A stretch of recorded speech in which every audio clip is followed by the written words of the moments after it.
قل ان کنتم تحبون اللہ فاتبعونی یحببکم اللہ ویغفر لکم ذنوبکم واللہ غفور رحیم۔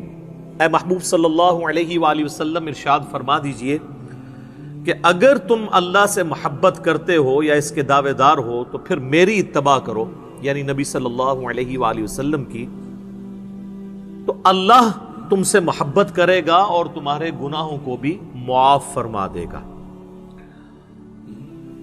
اور اللہ تعالیٰ بخشنے والا رحم فرمانے والا ہے۔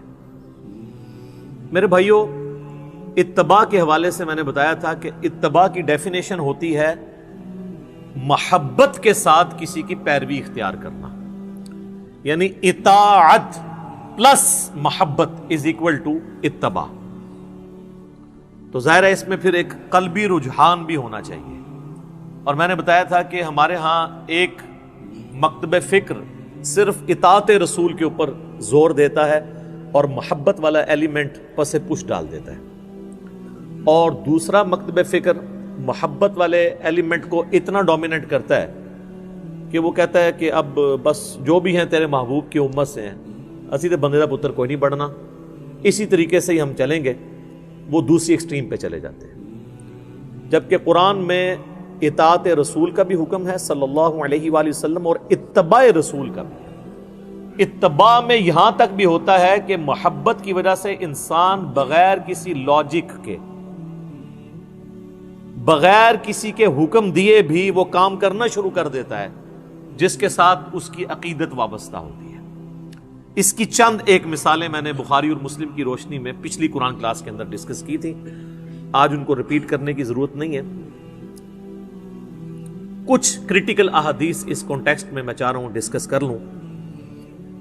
پہلی حدیث بخاری اور مسلم کی متفق علیہ حدیث ہے۔ اللہ کے محبوب صلی اللہ علیہ وآلہ وسلم نے فرمایا، اس شخص نے ایمان کی حلاوت چکھ لی، مٹھاس چکھ لی، جس میں 3 نشانیاں ہوں گی۔ نمبر 1، اللہ اور اس کا محبوب صلی اللہ علیہ وآلہ وسلم اسے پوری دنیا میں سب سے بڑھ کے محبوب ہو جائے۔ نمبر 2، اس کی دوستی اور دشمنی کا معیار اللہ کی ذات ہو۔ اور نمبر 3، کفر کی طرف لوٹایا جانا اس کے لیے اتنا ہی مشکل ہو جائے جتنا زندہ آگ میں جلایا جانا، وہ آگ میں جلنے کے لیے تیار ہو جائے لیکن اسلام نہ چھوڑے۔ جس میں یہ 3 خوبیاں ہوں گی وہ ایمان کی حلاوت چکھ لے گا۔ اللہم اجعلنا منہم، آمین۔ یہ حدیث خود ہی اتنی سیلف ایکسپلینیٹری ہے، اس پہ 1 گھنٹہ بولنے کی ضرورت نہیں ہے، ہر شخص اپنا محاسبہ خود کر سکتا ہے۔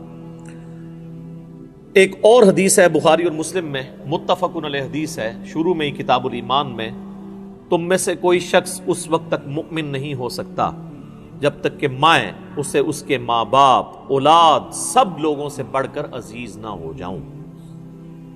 اس کا مفہوم بڑا واضح ہے۔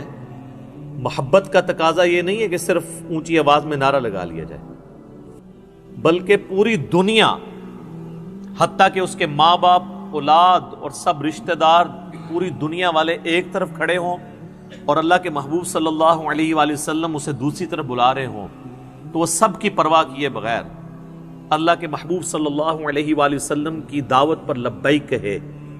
یہ ہے اس کا مطلب۔ اور ظاہر ہے کہ بڑا مشکل کام ہے۔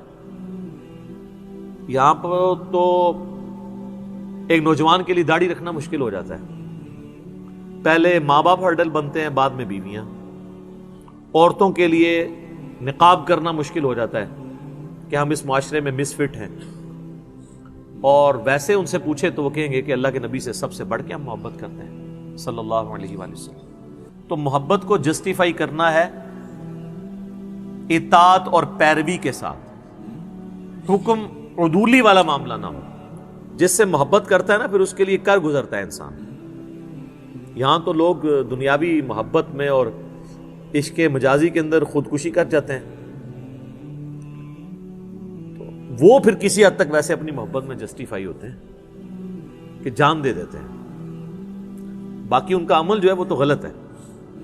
لیکن یہاں پہ جان دینے کے لیے سارے مسلمان تیار ہیں. کہتے ہیں نا غلامی رسول میں موت بھی قبول ہے، اس لیے کہ انہیں یقین ہوتا ہے کہ ہم سے موت کوئی نہیں غلامی میں مانگے گا.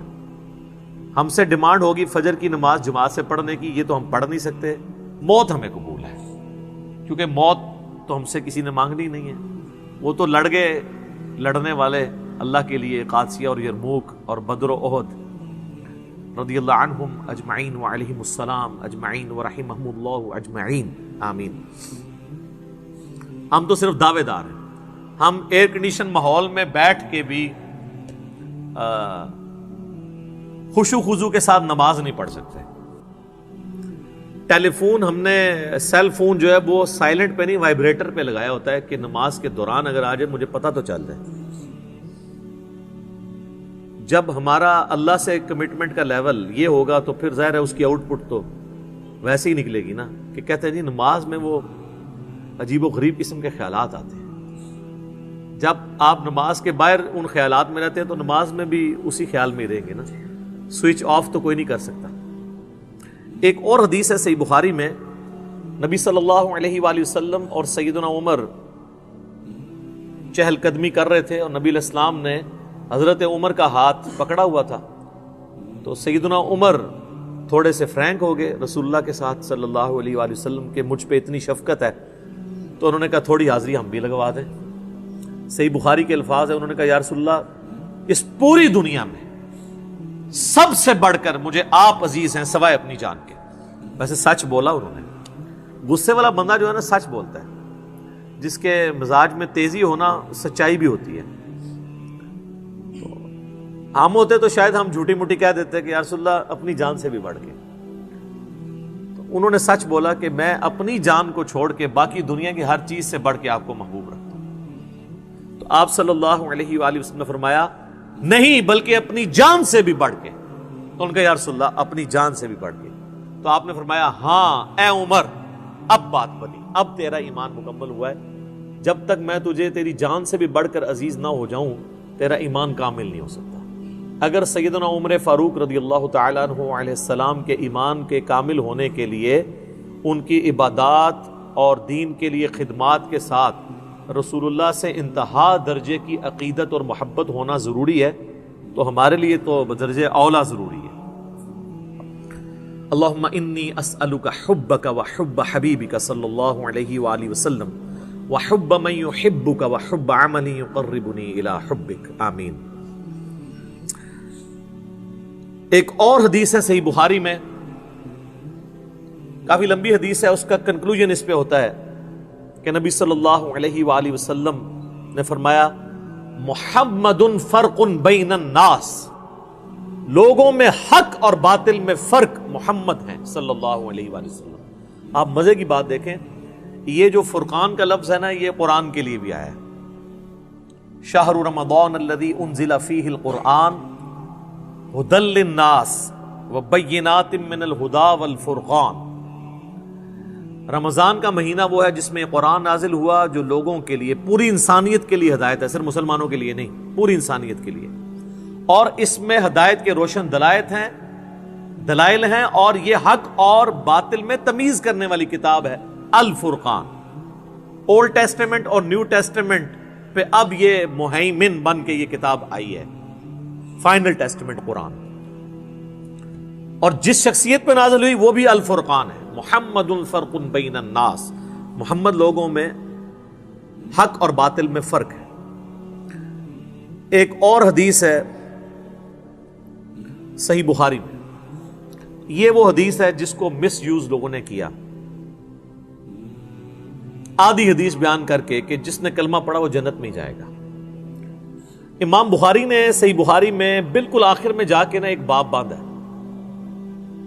میں اکثر سوچتا تھا یہ باب شروع میں ہونا چاہیے، مشکات کے شروع میں ہے وہ باب. اس باب کا نام ہے کتاب الاعتصام بالکتاب والسنہ، کتاب و سنت کو مضبوطی سے پکڑنے والا چیپٹر، جس میں انہوں نے ساری وہ حدیثیں جمع کی ہیں جس میں ترغیب دلائی گئی ہے کہ کتاب اللہ اور سنت کو مضبوطی سے پکڑنا ہے. لیکن انہوں نے آخر میں جا کے چیپٹر باندھا ہے. مطلب یہ کہ جب آپ بخاری شریف اینڈ کریں نا تو یہ بات آپ نے ضرور یاد رکھنی ہے، کیونکہ یہاں پر تو آپ کو بتاؤں کئی مزار ایسے ہیں جس پہ ختم قرآن کی طرح ختم بخاری بھی ہوتا ہے تلاوت کر کے. ترجمہ بیان کر کے نہیں، وہ جو پڑھ رہا ہوتا ہے اس کو بھی نہیں پتا ہوتا، وہ ختم بخاری ہوتا ہے۔ وہ کسی بزرگ نے سوچا ہوگا نا ابھی تک ختم قرآن ہے، چلو ہم بھی ایک جاری کر دیں، ختم بخاری۔